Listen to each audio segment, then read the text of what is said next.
Paano mag-evaluate ng algebraic expression?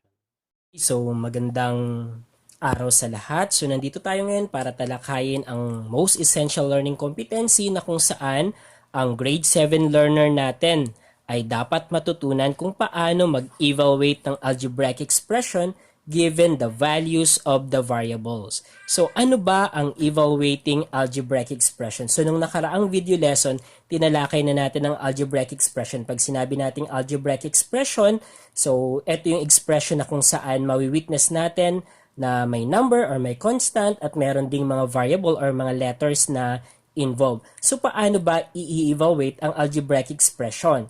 So, by the way, pag sinabi natin guys, evaluate algebraic expression, we are finding its value in the simplest form. So, ibig sabihin, kukunin natin ang pinaka-value ng algebraic expression na yon na kung saan ibinibigay dito kung ano ang mga value ng mga variable na involved.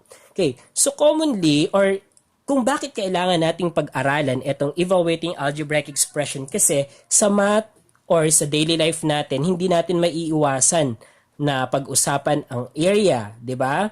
Ang iba't ibang formula. So sa science at sa math at sa iba't iba pang asignatura, may mga formula tayo na fina-follow. At sa formula na 'yan, ang makikita natin ay mga letters, 'di ba? So gaya na lamang ng mga halimbawa na nandito. So area of square. So eto ang square natin at ang given S is equal to 5 meters. So ibig sabihin, etong side na to, ang haba nito ay 5 meters. So ang formula ng square ay, area ng square ay S squared. So paano natin kukunin ang value ng S squared? So ito ay isang algebraic expression na yung S squared natin.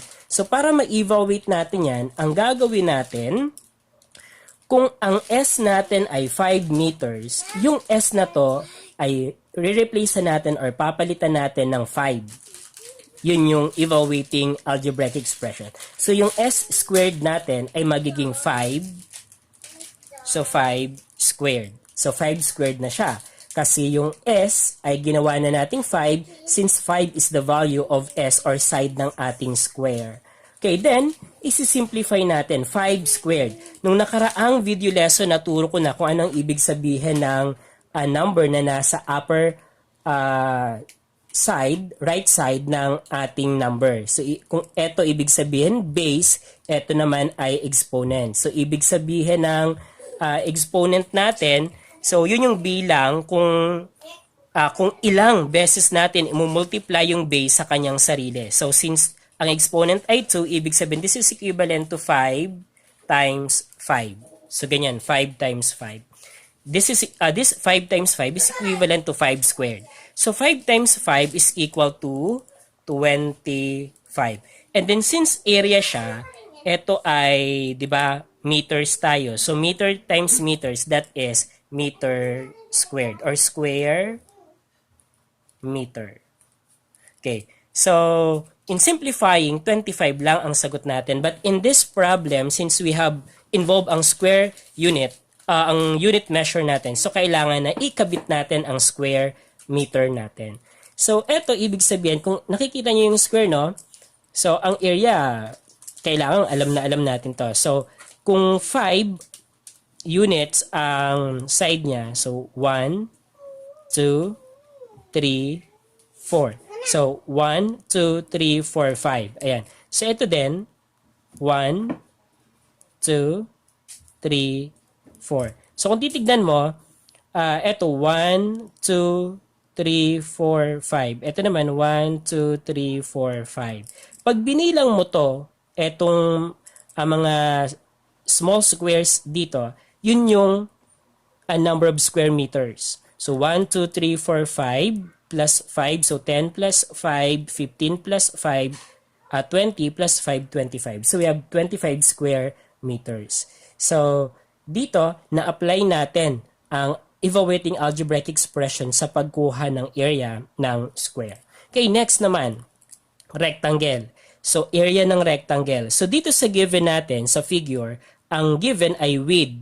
Ang width niya ay 10 meters. Ang length naman ay 10 meters. At ang formula sa pagkuha ng area ng rectangle ay length times width. Ang length times width ay isang algebraic expression. At para makuha natin ang value ng algebraic expression na to, kailangan natin siyang i-evaluate. So sa paanong pamamaraan?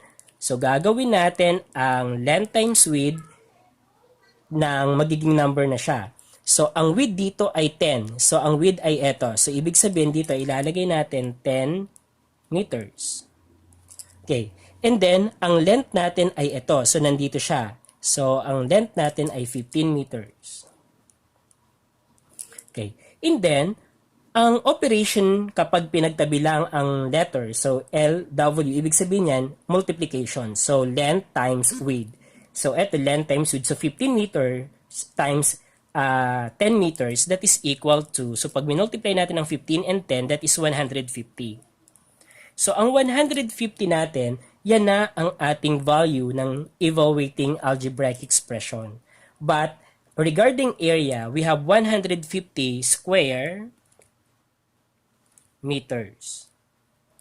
So eto, so kapag ginawa natin tong ganito, ang mabubuo natin dyan ng mga maliliit na squares ay 150. Okay, next. So last example tayo, area of circle. So ang area of circle, so ang kailangan natin dyan para makuha ang area ng circle ay radius. Ang radius ay, this is the distance from the center of a circle going to a point on a circle. So yan, so eto. So kailangan nating malaman yan. So dito sa given natin, ang radius ay 10 meters. So paano natin makukuha ang area ng circle? So ang formula ng area ng circle ay pi r squared. So pi is a constant, r is a variable, and then we have squared. Okay, so dito, ang pi natin, may value siya. So let us use the value of 3.14. Okay, so that is irrational number. So irrational number ang pi, pero ni-round off natin to the nearest hundreds. Kaya 3.14 or 3 and 14 hundredths tayo. So dito, isa-substitute na natin siya dito. So 3.14. And then, eto yung r naman. Ang r natin is the radius. Ang r given ay 10. Ayan. And then we have squared. Okay. Then, isi-simplify lang natin to. So sa pag-simplify, kailangan nating unahin yung we will follow the PEMDAS or GEMDAS. Ibig sabihin, unahin ang nasa grouping symbol. So, kung titignan natin, ito, isang grupo, isang number lang naman siya, ganun din ito. So, proceed tayo kay E. E ay exponent. So, ang may exponent dito ay itong 10.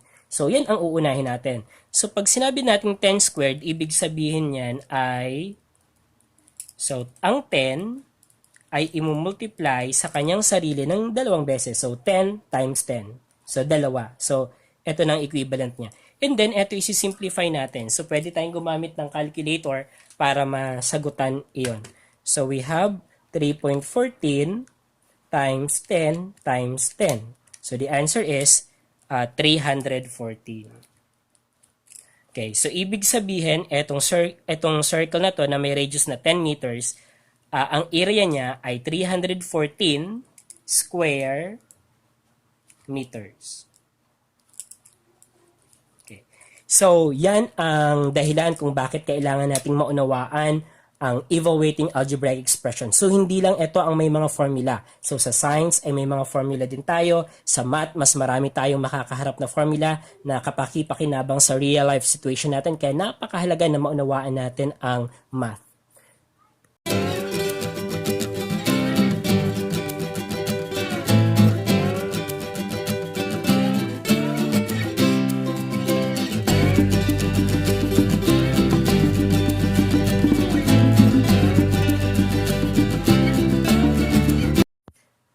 Okay, so ngayon naman ay sagutan natin itong exercise na to. So, evaluate b squared minus 5. So, this is the algebraic expression given the following values of b. Okay, so ang number 1 natin, b is equal to 0. Ibig sabihin, ang value ng b ay 0. So, ang gagawin natin, i-replace lang natin ang 0 sa b. So kung meron tayong b squared minus 5, etong b na to ay papalitan lang natin ng 0. So 0 squared minus 5. 0 times 0 kasi ang 0 squared natin, that is 0 times 0. So minus 5. 0 times 0 is equal to 0 minus 5. So 0 minus 5, that is negative 5. So the answer is negative 5. Okay, next, kapag ang b naman natin ay negative 10. So we have b squared minus 5. So kapag ang b natin ay negative 10, so lagay sa parenthesis yan, then squared, minus 5. So ibig sabihin nito ay negative 10 times negative 10. Kasi ang exponent natin ay 2. So negative 10 times negative 10, then minus 5. Then, multiply natin to. So, multiplication of signed numbers. Negative 10 times negative 10, that is positive 100. Pag nag-multiply tayo ng pareho ang sign, the result is positive. Then, just multiply the absolute value. So, that's why we have 100, positive 100. Then, minus 5. 100 minus 5, that is 95. So the answer is 95 if b is equal to negative 10. Okay, next, if our b is a negative 3. Okay, copy b squared minus 5. Okay, so ang b natin ay negative 3 ang value. So negative 3 squared minus 5. So ibig sabihin nito, negative 3 times negative 3 kasi ang exponent ay 2. So dalawang beses i-multiply sa negative 3. Or yung base sa kanyang sarili. So, minus 5.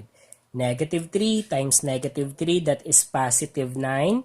Since multiplying negative numbers tayo, then parehong negative, kaya positive ang result sa multiplication niya. Then, 3 times 3, 9. Then, minus 5, the final result is 4. Kasi 9 minus 5 is 4. Okay, next, number 4 tayo. So, ang b naman ngayon ay positive 2. So, sulat ulit si algebraic expression. Ang b ay papalitan ng 2. So, we have 2 squared minus 5. So, ibig sabihin nito ay 2 times 2. Then, minus 5. 2 times 2, that is positive 4 minus 5. So, 4 minus 5. Kung titignan natin, follow natin dito yung subtraction of integers. So, sa subtraction of integers, so copy the minuend, and then the operation, change it to addition, and then the subtrahend, change it to its opposite. So, ang subtrahend natin ay 5. Positive 5 siya. So, magiging negative 5. And then, apply here the addition of integers. So, sa addition of integers, titignan mo, magkapareho ba ang sign or magkaiba ang sign. So, dito sa moment na to, magkaiba ang signs. Kapag magkaiba ang signs, sinusubtract natin ang absolute value. So, 5 minus 4, the answer is 1. Pagkatapos isubtract, ang i-honor natin ang sign ng number na may mataas na absolute value. At yun ay negative 5. So, therefore, ang result ay negative 1. Okay? Next, if b is positive 10. So, copy ulit si algebraic expression. And then, yung b na yon ay palitan ng 10. So, 10 squared tayo, minus 5. Ibig sabihin ng 10 squared ay 10 times 10. And then, minus 5 tayo, copy. So, 10 times 10 is 100 minus 5. 100 minus 5 is 95. So, the result is 95. Ayan, so sana nasusundan guys. Maraming salamat.